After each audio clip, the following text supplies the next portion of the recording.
क्या हालचाल है? गर्मी का छुट्टी मना लिए? नानी गांव से आ गए? कहीं नहीं गए थे?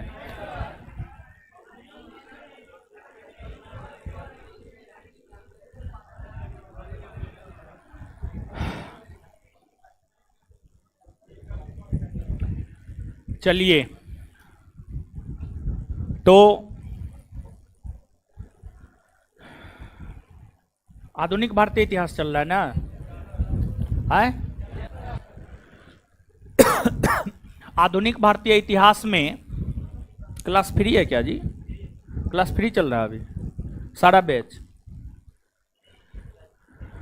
इस बैच में फ्री है, सब बैच अभी ऑनलाइन फ्री चल रहा है। ऑनलाइन फ्री चल रहा है। बिट्टू सर बोल रहे हैं कल।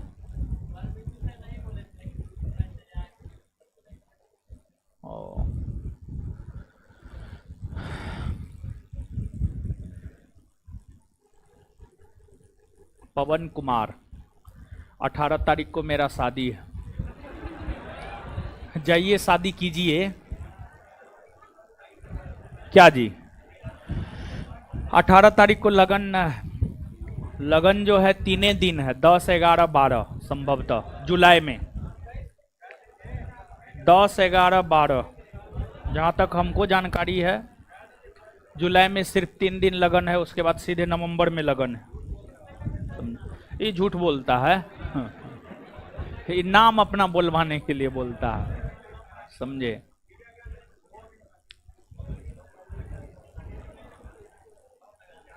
भेज दिया, मजाक कर रहे हैं।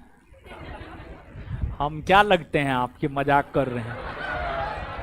मजाक कर रहे हैं, मजाकिया हम आपके लगते हैं क्या? चलिए, आधुनिक भारतीय इतिहास में 3 चैप्टर आपका खत्म हो गया है। चौथा चैप्टर की अगर हम बात करें तो चौथा चैप्टर है ब्रिटिशों की आर्थिक नीतियां। चौथा चैप्टर यही ना है?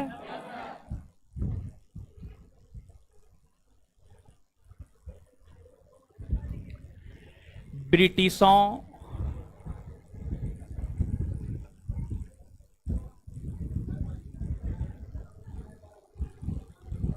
की आर्थिक नीतियां।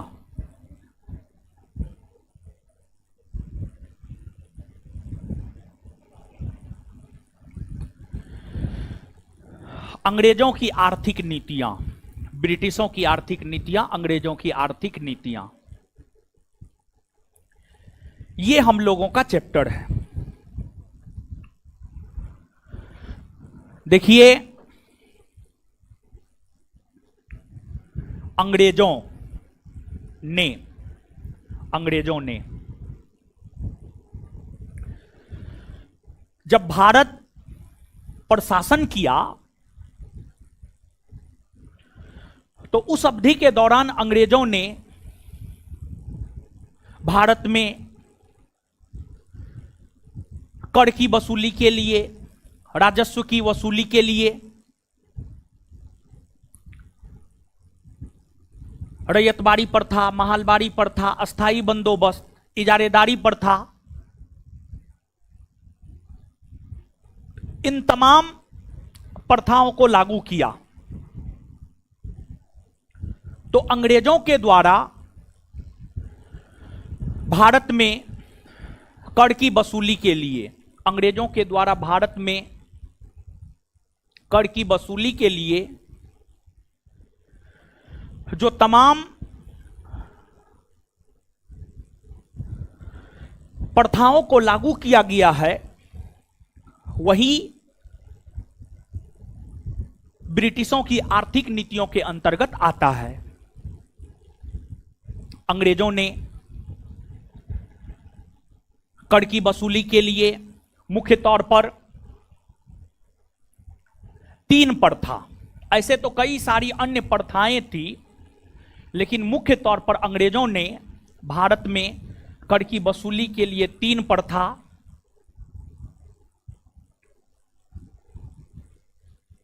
को शुरू किया। उसमें एक है अस्थाई बंदोबस्त,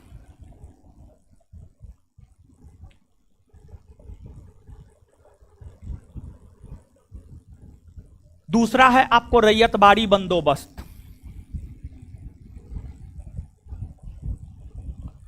रैयतबाड़ी बंदोबस्त,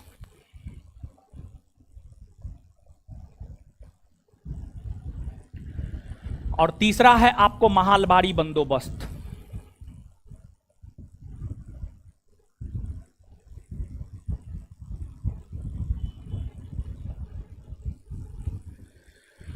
तीसरा है महालबाड़ी बंदोबस्त। क्या है अस्थाई बंदोबस्त, क्या है रैयतबाड़ी बंदोबस्त और क्या है महालबाड़ी बंदोबस्त? देखिए, इसको हम लोग समझेंगे, लेकिन उससे पहले एक बात आप जानते हैं, आप जानते होंगे, आप सुने होंगे, निश्चित तौर पर आप सुने होंगे, जीएसटी। जीएसटी क्या है? जीएसटी यानी full form goods and service tax. यह एक प्रकार का अप्रत्यक्ष कर है, यह एक प्रकार का अप्रत्यक्ष कर है। जब आप कोई भी वस्तु खरीदते हैं तो उस पर आपको जीएसटी लगता है। जब आप कोई भी वस्तु खरीदते हैं तो उस पर आपको जीएसटी लगता है। जब आप कोई भी वस्तु खरीदते हैं तो उस पर आपको जीएसटी लगता है।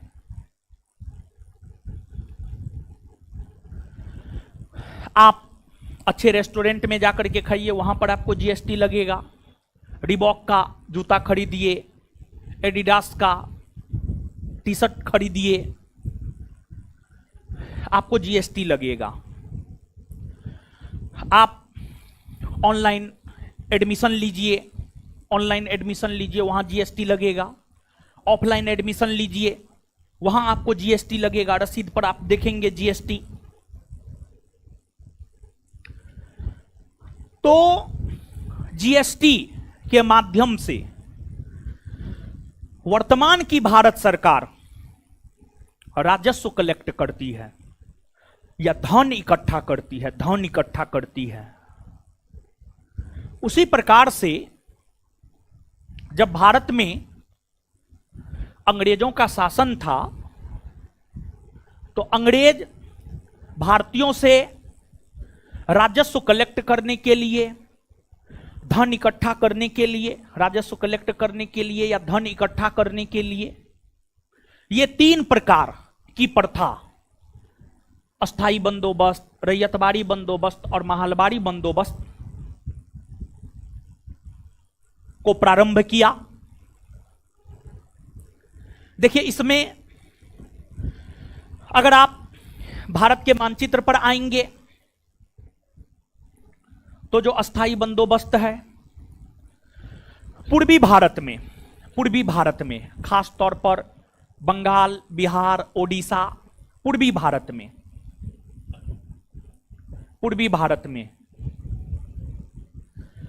कर की वसूली अस्थाई बंदोबस्त के तहत की जाती थी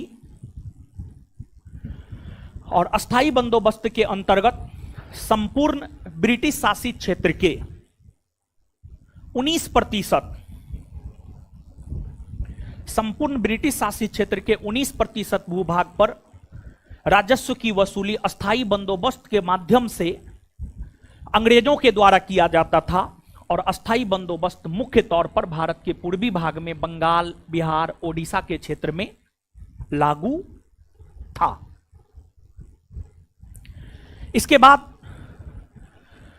उत्तर भारत में आप आएंगे तो उत्तर भारत में पंजाब के इलाका में, दिल्ली के इलाका में, उत्तर प्रदेश के इलाका में या उत्तर भारत के अन्य क्षेत्रों में भूराजस्व की वसूली जिस प्रथा के तहत होती थी वह थी आपको महालबाड़ी प्रथा।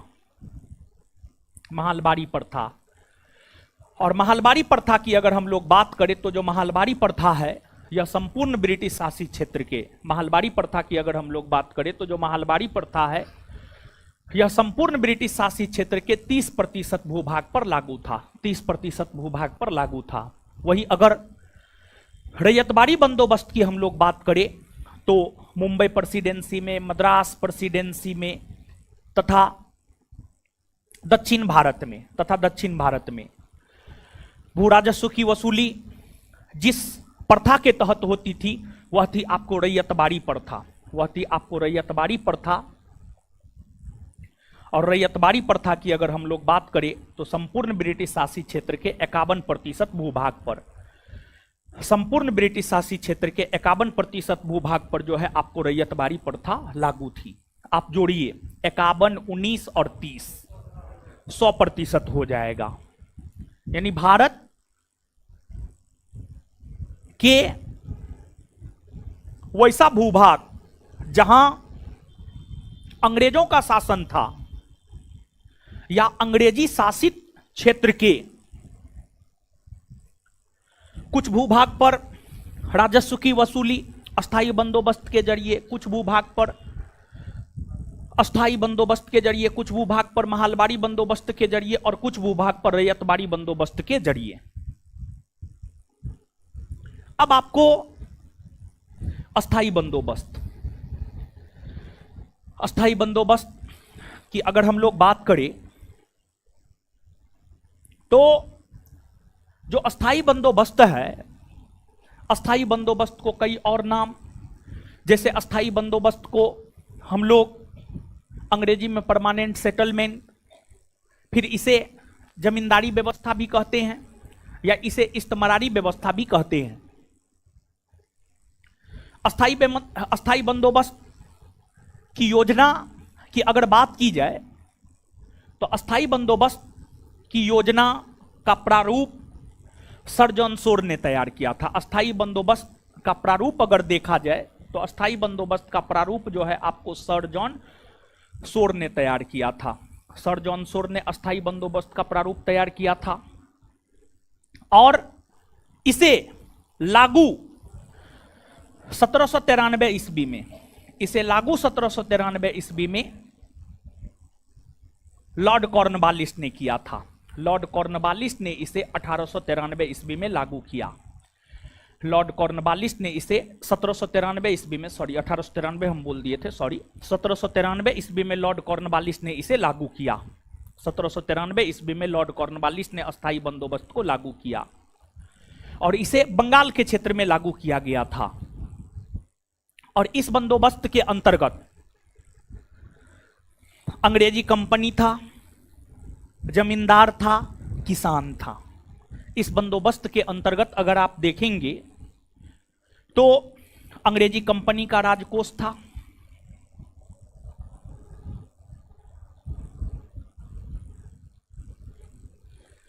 कंपनी का राजकोष था, फिर आपको जमींदार था और फिर आपको किसान था। फिर आपको क्या था? किसान। फिर आपको था किसान। ठीक है, किसान। इसमें होता क्या था? इसमें होता क्या था आप समझिए।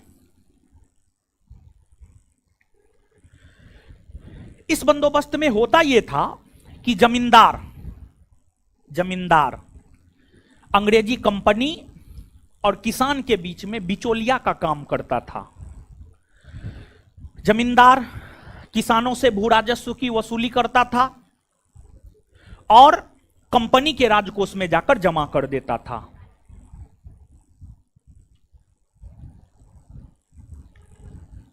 और यही अस्थायी बंदोबस्त एक प्रकार से कहिए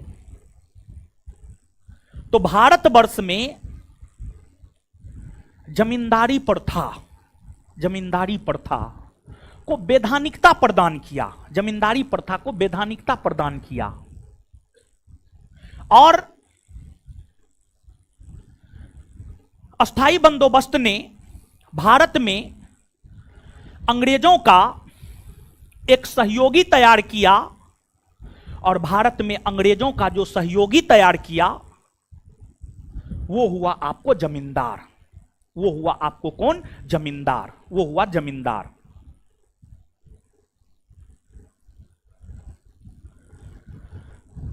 और इस अस्थाई बंदोबस्त को कई सारे भारतीयों ने भी अच्छा कहा है, जैसे राजा राम मोहन राय, आरसी दत्त जैसे भारतीयों ने अस्थाई बंदोबस्त की काफी सराहना की है।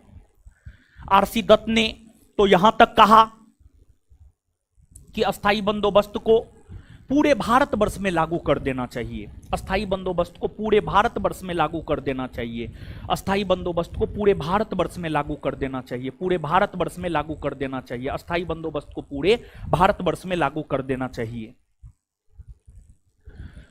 और इसी अस्थाई बंदोबस्त के अंतर्गत सूर्यास्त कानून पर चलन था। देखिए, अंग्रेजी कंपनी ने जमींदारों को कहा था, जमींदारों को कह रखा था, फलना तारीख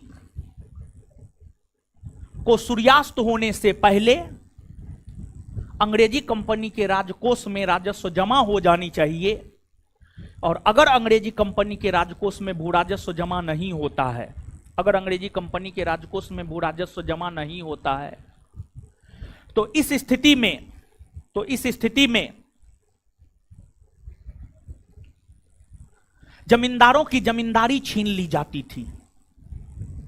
यानी जमींदारों के लिए जो एक नियत तिथि थी, उस तिथि के सूर्यास्त होने तक अगर जमींदार अंग्रेजी कंपनी के राजकोष में भू राजस्व जमा नहीं करता था, तो उस जमींदार की जमींदारी छीन ली जाती थी। यही आपको सूर्यास्त कानून था। और इस बंदोबस्त ने किसानों का काफी अधिक शोषण किया। देखिए, इस बंदोबस्त में था क्या, जमींदार किसान से जितना अधिक राजस्व लेगा उतना अधिक जमींदार को बचेगा। मान लिया जाए कि था क्या, इसमें जमींदार किसान से जितना लिया उसका 90% कंपनी के राजकोष में, 10% अपने पास। मान लिया जाए कि जमींदार 100 रुपया किसान से लिया, तो जमींदार को कितना बचेगा, 10 रुपया। 200 रुपया लिया, 20 रुपया बचेगा। 300 रुपया लिया, 30 रुपया बचेगा। तो जमींदार जितना अधिक किसान से वसूली करेगा उतना अधिक जमींदार को बचेगा। तो स्वाभाविक सी बात है, जमींदार अधिक से अधिक किसानों से कर की वसूली करने का काम इस बंदोबस्त के अंतर्गत किया, इस बंदोबस्त के अंतर्गत जो है आपको किया। समझ गए?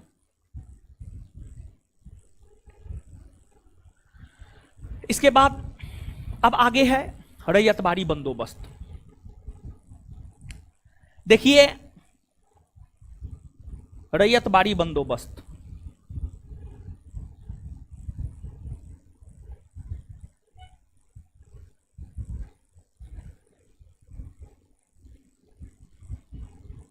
रैयतबाड़ी बंदोबस्त, रैयत की अगर आप बात करेंगे तो रैयत का अर्थ होता है किसान। रैयत की अगर आप बात करेंगे तो रैयत का अर्थ होता है किसान। रैयत का अर्थ होता है किसान।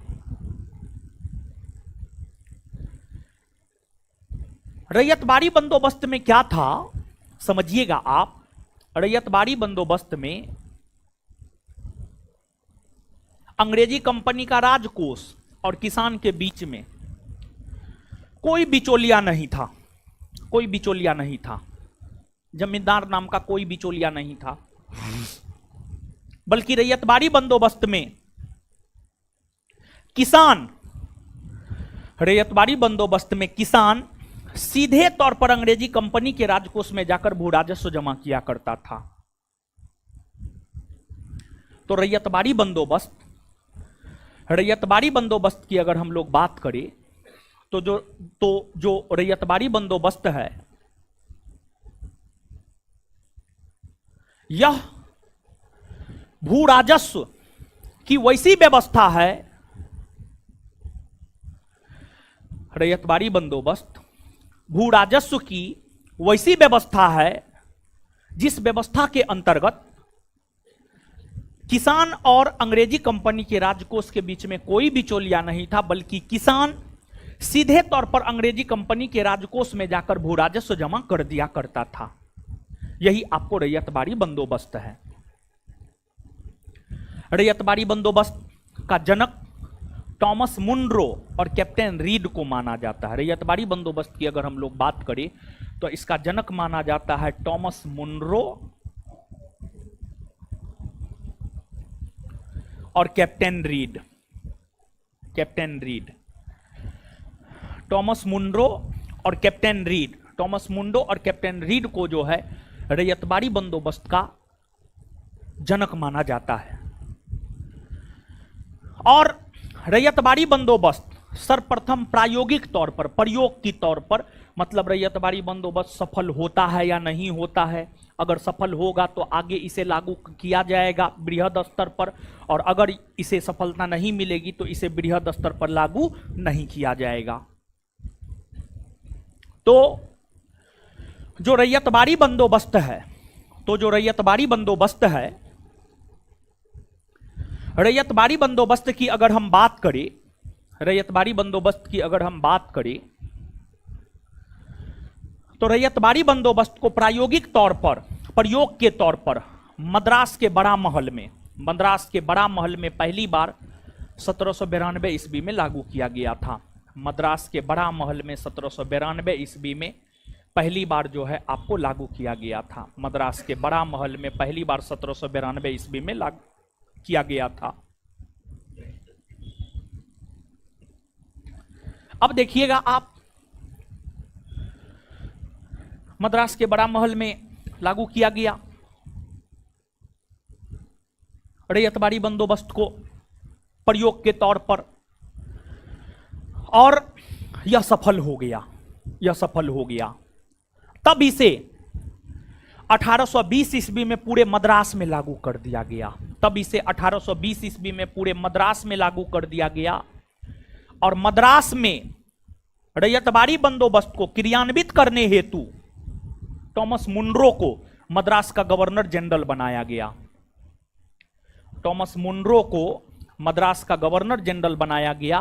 और टॉमस मुनरो 1820 से 1827 ईस्वी तक मद्रास के गवर्नर जनरल रहे। टॉमस मुनरो 1820 से 1827 ईस्वी तक मद्रास के गवर्नर जनरल पद पर रहे, और इन्होंने मद्रास के क्षेत्र में रैयतबाड़ी बंदोबस्त को अच्छे ढंग से लागू किया। फिर आगे चलकर 1825 ईस्वी में मुंबई प्रेसिडेंसी में, और फिर आगे चलकर जो है पूरे दक्कन के क्षेत्र में, या यूं कहे दक्षिण भारत के वे तमाम इलाके जहां भी अंग्रेजों का शासन था, उन तमाम क्षेत्रों में कर की वसूली को लेकर के रैयतबाड़ी बंदोबस्त को पूरे दक्षिण भारत में लागू कर दिया गया। पूरे दक्षिण भारत में जो है आपको लागू कर दिया गया।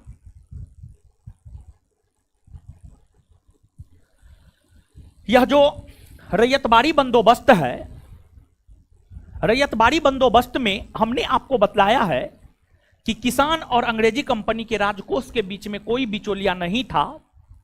इस बंदोबस्त ने अंग्रेजों को ही जमींदार बना दिया। रैयतबाड़ी बंदोबस्त ने अंग्रेजों को जमींदार बना दिया।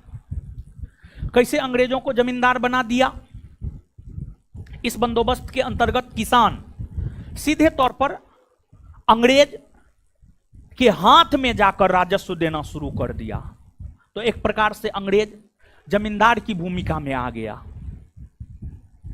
अंग्रेजों ने भारत में जमींदारी भी करने का काम किया, और अंग्रेजों को भारत में जमींदार जिस व्यवस्था ने बनाया है वह व्यवस्था है आपको रैयतबाड़ी व्यवस्था।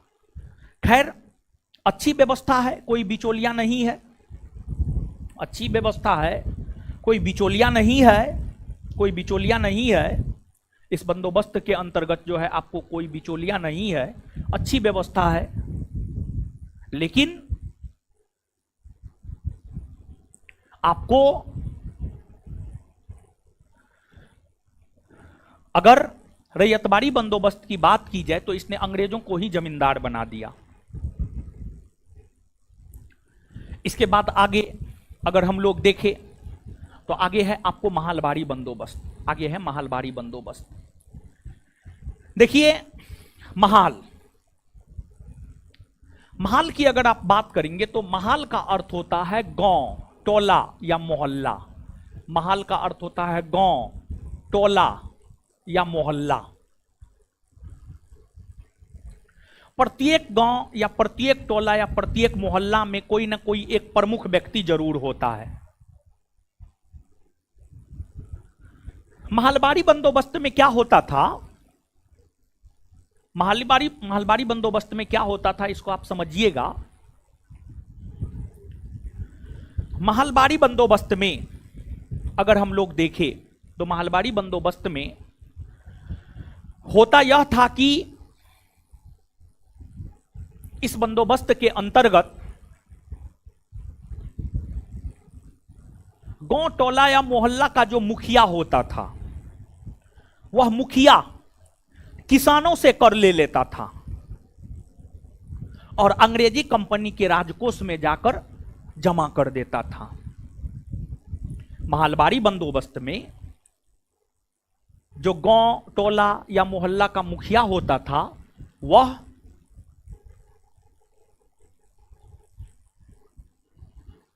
वह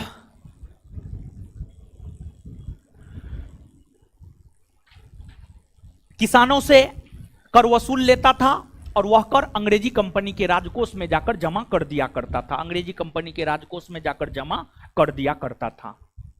अंग्रेजी कंपनी के राजकोष में जाकर जमा कर दिया करता था।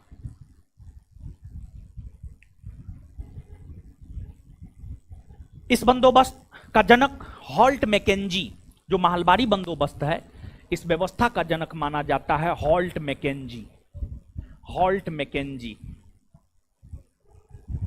हॉल्ट मैकेंजी को इस व्यवस्था का जनक माना जाता है। मुख्य तौर पर यही 3 बंदोबस्त के जरिए अंग्रेजों ने भारत में राजस्व की वसूली करने का काम किया। इसके अलावे अंग्रेजों ने राजस्व की वसूली के लिए इजारेदारी प्रथा, इजारेदारी प्रथा, इजारेदारी प्रथा, 3 कठिया प्रथा,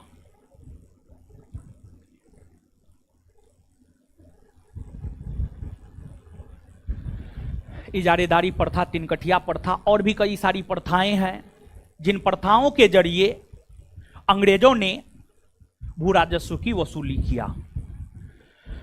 आगे हम आपको इजारेदारी प्रथा और 3 कठिया प्रथा सब के विषय में बताएंगे, लेकिन एक बार आप नोट में पढ़िए, एक बार नोट में पढ़िए तो जल्दी।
पढ़ लिए?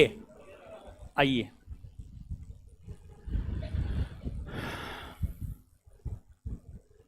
चलिए बताइए तो फटाफट।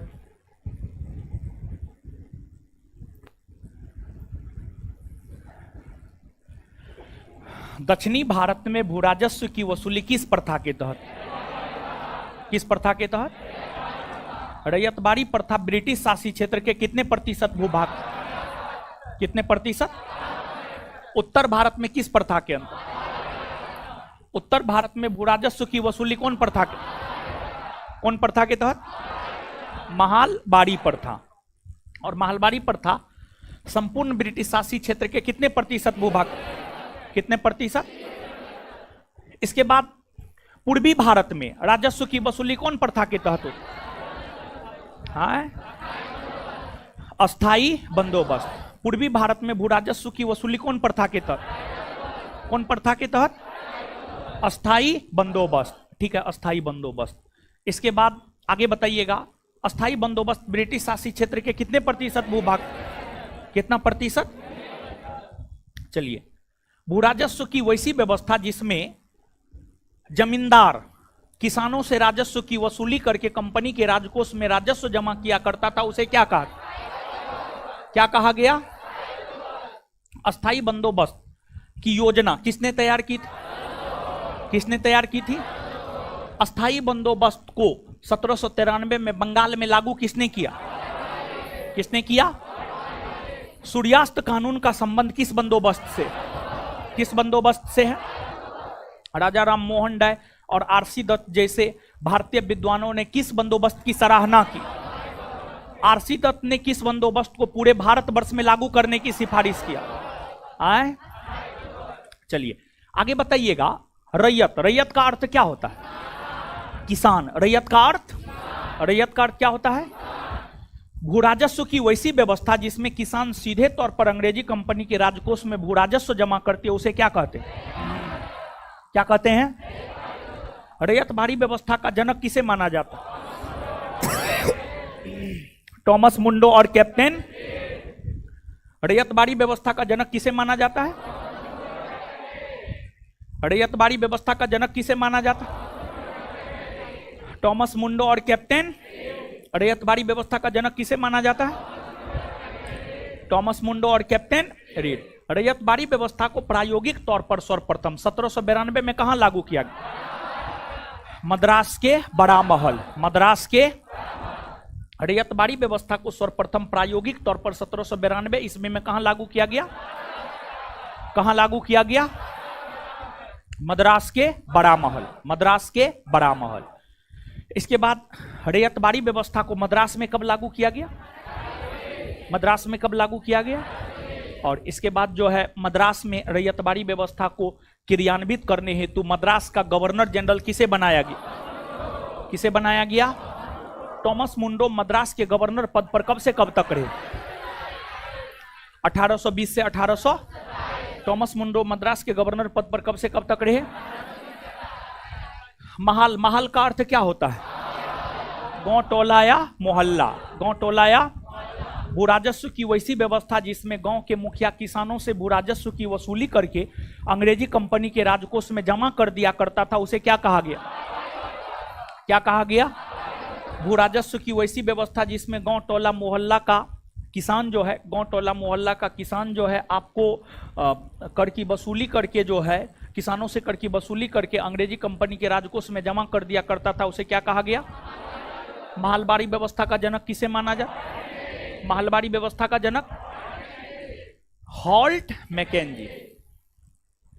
चलिए अब देखिएगा इजारेदारी प्रथा। इजारेदारी प्रथा, इजारेदारी प्रथा को हम लोग समझते हैं।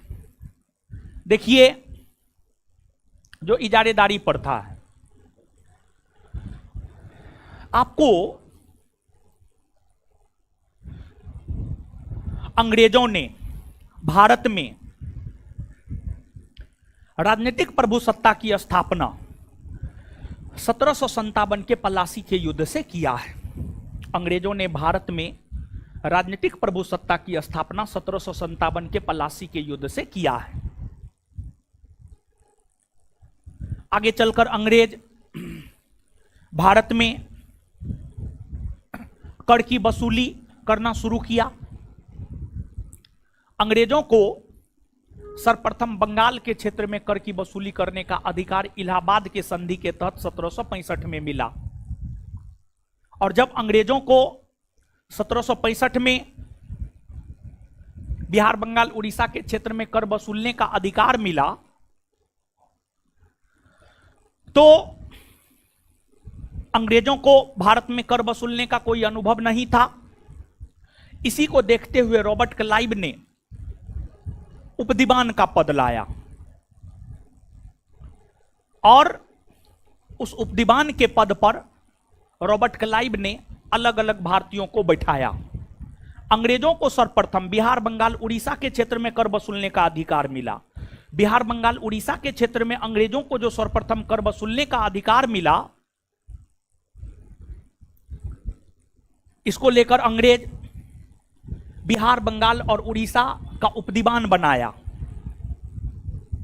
और रॉबर्ट क्लाइव ने बिहार का उपदीवान राजा सिताब राय, बंगाल का उपदीवान मोहम्मद रजा खां, उड़ीसा का उपदीवान राय दुर्लभ को बनाया। और यही उपदीवान के द्वारा कर की वसूली बंगाल में, बिहार में, ओडिशा के क्षेत्र में सर्वप्रथम की गई। लेकिन आगे चलकर 1772 ईस्वी में उपदीवान के पद को वारेन हेस्टिंग्स ने समाप्त कर दिया और वारेन हेस्टिंग्स ने बिहार, बंगाल, उड़ीसा के क्षेत्र में कर की वसूली को लेकर जिस प्रथा की शुरुआत की, उसी को कहा गया इजारेदारी प्रथा। तो जो इजारेदारी प्रथा है, इजारेदारी प्रथा की शुरुआत बिहार, बंगाल, उड़ीसा के क्षेत्र में वारेन हेस्टिंग्स ने किया।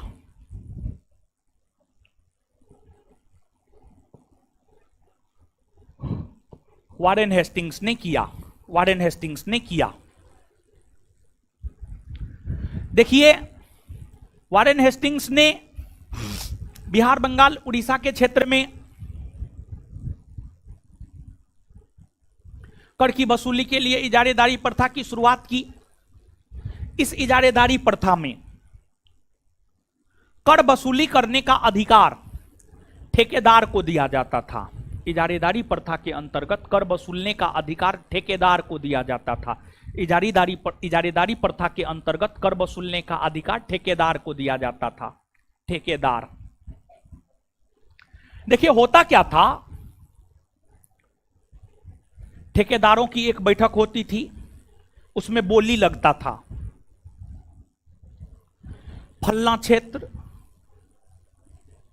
के लिए ठेकेदार बोली लगाइए।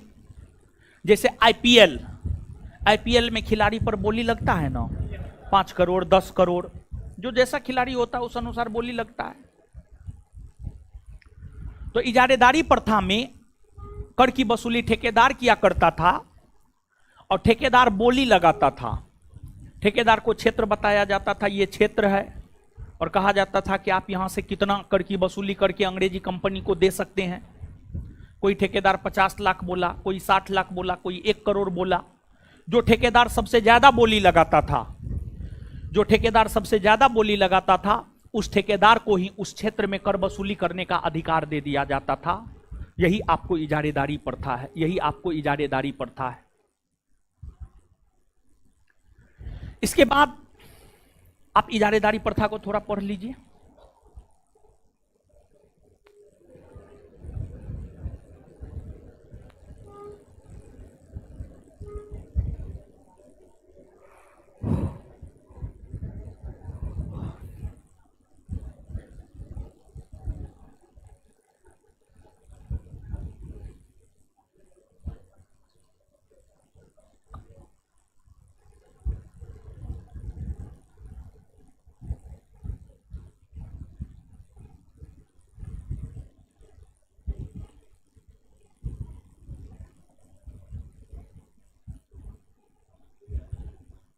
पढ़ लिए, समझ में आया? इसमें सिर्फ इस बात को याद रखना है परीक्षा के लिहाज से कि इजारेदारी प्रथा की शुरुआत किसने किया है। हाँ, इजारेदारी प्रथा की शुरुआत किसने की है? क्लियर है? आगे 3 कठिया प्रथा। देखिए तिनकठिया प्रथा को हम लोग समझते हैं।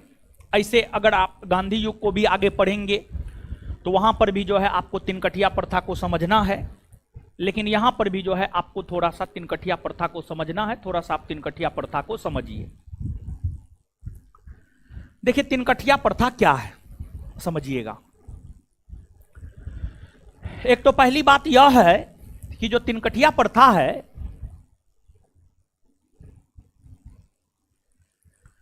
बिहार के चंपारण के क्षेत्र में, बिहार के चंपारण के क्षेत्र में, ईस्ट चंपारण, वेस्ट चंपारण, चंपारण के क्षेत्र में, बिहार के चंपारण के क्षेत्र में ब्रिटिश काल के दौरान तिनकठिया प्रथा प्रचलित था।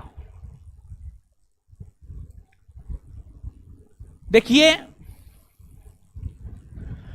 अभी तुरंत थोड़ा देर पहले हम आपको बताए हैं कि रैयतबाड़ी व्यवस्था ने अंग्रेजों को जमींदार बना दिया।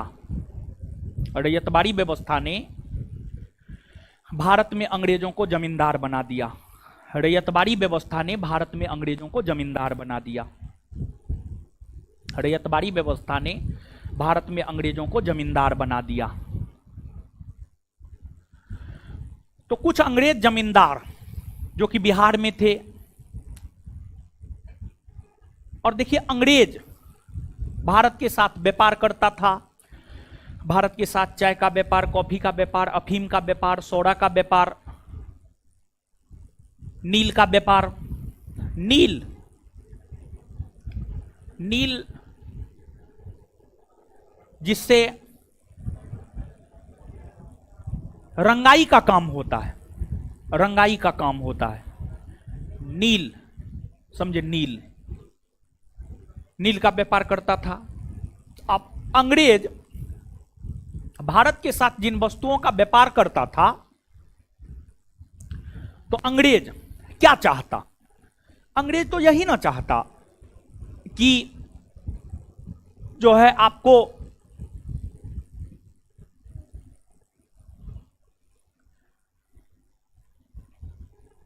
भारतीय उसी वस्तु का उत्पादन करे जिसका व्यापार अंग्रेज कर रहा है, जिससे अंग्रेजों को लाभ हो रहा है। अंग्रेज तो यही चाहेगा और चाहना भी चाहिए अंग्रेज को।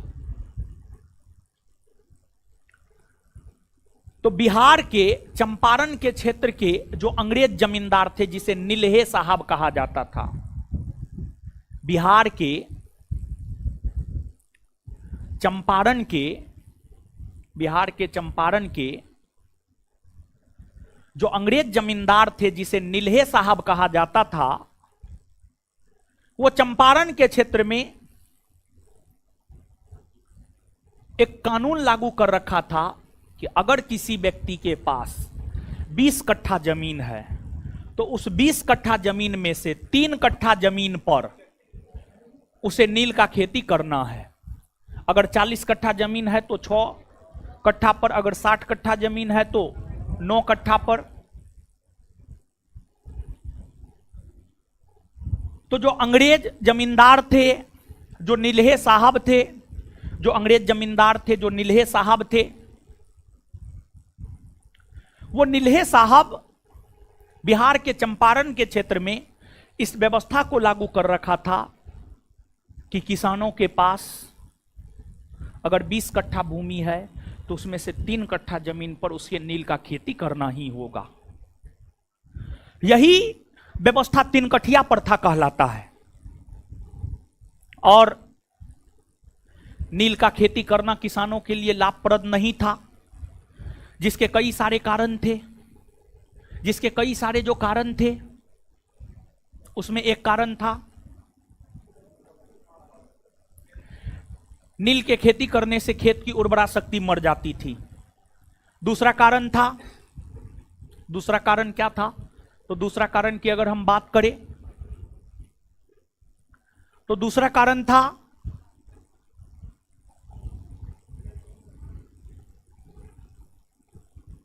बीसवीं सदी के प्रारंभ में कृत्रिम नील की खोज हो गई थी, आर्टिफिशियल नील की खोज हो गई थी, जिस वजह से अंतर्राष्ट्रीय बाजार में भारतीय नील की मांग कम पड़ गई थी और नील का एकमात्र खरीदार अंग्रेज था, तो किसानों को उचित दाम भी नहीं मिलता था। किसानों को नील का खेती करने में जो खर्च होता था उतना भी किसानों को नहीं मिल पाता था, उतना भी किसानों को नहीं मिल पाता था। ये तमाम ऐसे रीजन हैं जिस वजह से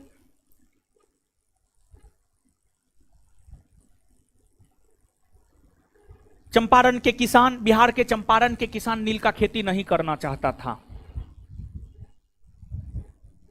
चंपारण के किसान नील की खेती नहीं करना चाहते थे, लेकिन जबरदस्ती उनसे करवाया जाता था। और यह भी था कि अगर कोई किसान चाहता है कि नील का खेती नहीं करे तो उसके अकॉर्डिंग अंग्रेजों को राजस्व दे, अंग्रेजों को राजस्व दे। मतलब अगर नील का खेती वो नहीं करना चाहता है तो हिसाब किताब करके अंग्रेजों को राजस्व दे। इस तीन कठिया प्रथा के खिलाफ चंपारण के किसान कांग्रेस के नेताओं से मुलाकात किया। कांग्रेस के नेताओं ने शुरुआती दिनों में चंपारण के किसानों की समस्या पर ध्यान नहीं दिया, लेकिन चंपारण के एक किसान नेता थे, चंपारण के भितिहरवा गांव के एक किसान नेता थे, उनका नाम था राजकुमार शुक्ल। राजकुमार शुक्ल 1916 के कांग्रेस के लखनऊ अधिवेशन में, राजकुमार शुक्ल 1916 के कांग्रेस के लखनऊ अधिवेशन में, राजकुमार शुक्ल 1916 के कांग्रेस के लखनऊ अधिवेशन में गांधी जी से मिले और अपनी समस्या सुनाए। और उन्हीं के कहने पर महात्मा गांधी चंपारण आए अप्रैल 1917 में, और महात्मा गांधी ने तिनकठिया प्रथा को समाप्त करने के लिए ही चंपारण सत्याग्रह का आयोजन किया। और चंपारण सत्याग्रह के दौरान गांधी जी को अंग्रेजों के द्वारा दूध में जहर देकर उस दूध को पिलाकर मारने का प्रयास किया गया, लेकिन बत्तख मियां ने गांधी जी का जान बचा लिया। गांधी जी का जान बचा लिया। बत्तख मियां लॉर्ड इरविन नामक अंग्रेज का कुकमैन था, खाना बनाने वाला था। इरविन ने बत्तख मियां को कहा दूध में जहर मिला दीजिए, गांधी जी को पिला दीजिए, लेकिन बत्तख मियां ने दूध में बिना जहर मिलाए गांधी जी को पिलाया, जिस वजह से गांधी जी का जान बच गया। बीपीएससी 67वीं 68वीं या 68वीं और 69वीं दोनों बीपीएससी में पूछा है, और जो बीपीएससी टीआरई 1 टीआरई 2 हुआ है उसमें भी पूछा है चंपारण सत्याग्रह के दौरान गांधी जी का जान कौन बचाया है। तो चंपारण सत्याग्रह के दौरान गांधी जी का जान बचाया था बत्तख मियां। बत्तख मियां, समझ गए। गांधी जी ने जो चंपारण सत्याग्रह किया शुरू में, तो बड़े बड़े बिहार के कांग्रेसी नेता चंपारण नहीं पहुंचे, लेकिन जब चंपारण सत्याग्रह धीरे धीरे लोकप्रिय होने लगा तो बिहार के कांग्रेस के जितने भी वरिष्ठ नेता थे सभी चंपारण पहुंचे, और गांधी जी के चंपारण सत्याग्रह को प्रथम सविनय अवज्ञा आंदोलन की संज्ञा दी जाती है, और यह गांधी जी के द्वारा किया गया प्रथम सत्याग्रह था। और इस सत्याग्रह के लोकप्रियता को देखते हुए चंपारण के किसानों की समस्या को समाप्त करने को लेकर चंपारण एग्रेरियन कमेटी का गठन किया गया, और चंपारण एग्रेरियन कमेटी का अध्यक्ष फ्रैंक सलाई को बनाया गया, और उस चंपारण एग्रेरियन कमेटी के एक सदस्य महात्मा गांधी को भी बनाया गया। चंपारण एग्रेरियन कमेटी तिनकठिया प्रथा पर विचार विमर्श किया। चंपारण एग्रेरियन कमेटी की अगर हम बात करें तो तिनकठिया प्रथा पर विचार विमर्श किया। चंपारण एग्रेरियन कमेटी तिनकठिया प्रथा पर जब विचार विमर्श किया तो गांधी जी फ्रैंक सलाई को इस बात को समझाने में सफल हो गए कि तिनकठिया प्रथा जायज नहीं है, तिनकठिया प्रथा सही नहीं है, तिनकठिया प्रथा सही नहीं है। और अंततः चंपारण एग्रेरियन कमेटी ने अपनी सिफारिश में यह कहा तिनकठिया प्रथा को समाप्त किया जाता है और फिर तिनकठिया प्रथा समाप्त हो गए। गांधी जी के चंपारण सत्याग्रह की वजह से ही तिनकठिया प्रथा समाप्त हो गए। समझ गए? यही है तिनकठिया प्रथा। इसको थोड़ा सा पढ़िए आप।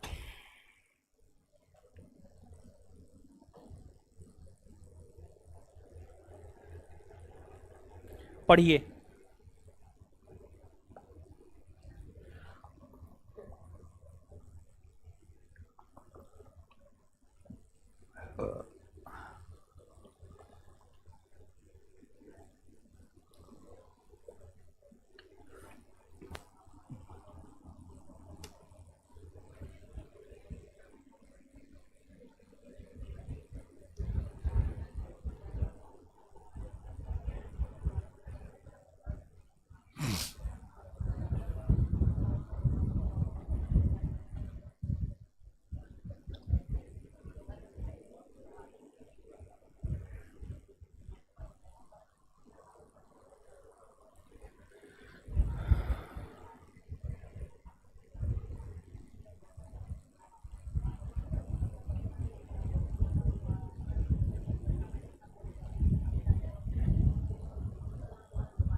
हो गया।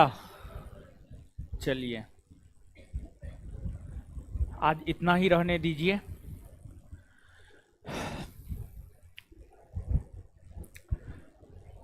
लंबा दिन के बाद क्लास लेने के बाद जो है ना थक जाते हैं।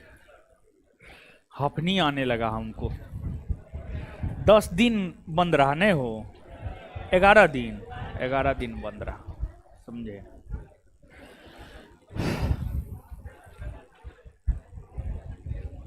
आज सब बैच में मेरा पहला क्लास है ना, छुट्टी के बाद। गर्मी का छुट्टी है ना। चलिए मिलते हैं अगले क्लास में। और बिहार पुलिस बैच है, बिहार पुलिस बैच हाँ है, बिहार पुलिस बैच का ही चलेगा, एकदम चलेगा। बिहार पुलिस बैच 7:30 बजे से चलेगा। और सोच रहे हैं बिहार पुलिस का टेस्ट जो है ना, जो 12 बजे से होता है, उसको इस सप्ताह बंद रखें। इस सप्ताह क्यों बंद रखे? आज जो है सुबह में मौसम विभाग का एक अलर्ट आया है 12 से 3 हीट वेव काफी अपने जोर पे रहता है। टेस्ट उसी समय में होता है, तो एक सप्ताह बंद रहेगा। अब तो 2 दिन टेस्ट होगा, 2-3 दिन टेस्ट होगा, एक सप्ताह बंद रहेगा। स्वस्थ रहना भी तो जरूरी है, समझे? तो इस सप्ताह सोच रहे हैं सिर्फ शाम में पढ़ा दे। और 15-16 को बिहार में मानसून आ रहा है, मतलब 15-16 से बिहार में बारिश होना शुरू होगा। बिहार में मानसून आ रहा है मतलब 15-16 से बिहार में बारिश होना शुरू होगा। तब गर्मी रहेगा लेकिन हीट वेव का प्रकोप नहीं रहेगा। गर्मी रहेगा लेकिन हीट वेव का प्रकोप नहीं रहना चाहिए, नहीं रहना चाहिए। धूप भी रहेगा लेकिन हीट वेव का प्रकोप नहीं रहना चाहिए। बारिश होगा तो थोड़ा सा उमस टाइप का गर्मी रहेगा। समझ रहे हैं? तो इसी वजह से बिहार पुलिस का टेस्ट जो है अगले वीक से ही शुरू करें, क्योंकि टेस्ट उसी समय में होता है और वो टाइम अभी बड़ी खतरनाक है। समझे? तो आगे बिहार पुलिस बैच में चर्चा करेंगे बात पर। मिलते हैं बिहार पुलिस बैच में जिनका है, और फिर जिनका नहीं है अगले क्लास में। हमको निकलने दीजिए, तब आप लोग निकलिएगा। धन्यवाद सभी लोगों का।